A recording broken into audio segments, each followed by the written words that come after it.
I have an issue with the Pomodoro timer. Let me tell you why. The Pomodoro technique consists of working in typically 25-minute intervals and allowing yourself to have quick breaks in between. A lot of people find it effective because it allows for you to stay hyper-focused and free of distractions. When I first heard about this method in high school, I thought it was super effective and it allowed for me to power through huge chunks of when I would be studying for tests or exams, but it was only effective up to a certain point. Although it was effective for periods when I was doing menial tasks that I didn't really want to do or studying for exams, I found that it wasn't necessarily the best for when I wanted to do like creative work or when I had these assignments that were really big and I had to really put in my thinking cap and get to the nitty-gritty of problem solving. This is because when I wanted to use my brain for heavy lifting and I was using the Pomodoro method at the same time, I found that it would often interrupt my workflow when I was doing these 30-minute to an hour intervals. For example, if I'm ideating and brainstorming for my next creative project, I'm on a roll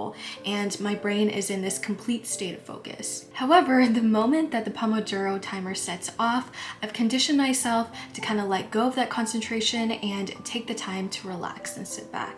I'll just be scrolling on my phone, maybe doing another task in between, and sometimes I'll go back to the project at hand, or I just won't come back to it altogether. Now, of course, everyone is a case-by-case situation, but I know that for myself, when I get into this state of focus and I'm distracted and I find myself being taken out of it, it's often very hard for me to go back into it once again. Over time, I've realized that this technique, the Flowtime Technique, works a lot better for me. Let me explain to you what it is. When you're in a flow state, you're incredibly productive and focused. Anything that you do in this state will not be as difficult as when you're out of it. Interruptions from the Pomodoro timer may not be the best if you're doing something that requires innovation, problem solving, or creativity. So I find that this method in particular is really helpful when you're in a situation that calls for you to draw on your brain in that way. First, I'll pick out my task for this work session. 2, I'll write down the time that I've started working on it.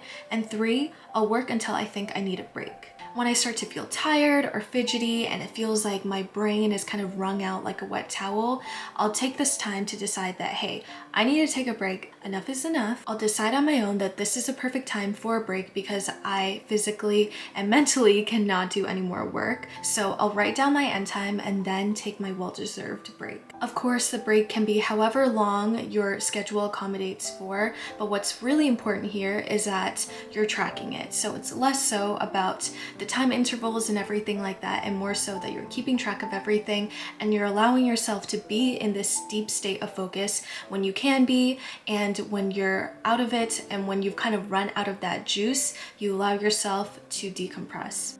You can track all of this in an Excel sheet and even add in a section for interruptions. So interruptions would be anything like calls, texts, emails.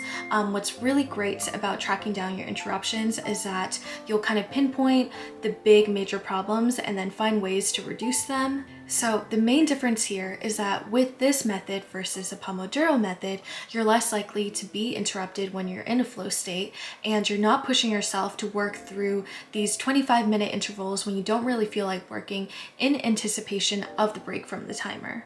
Let us know if there are any focus methods that you're currently trying out and how it's been helping you. We'd love to hear from you guys. Until next time, bye.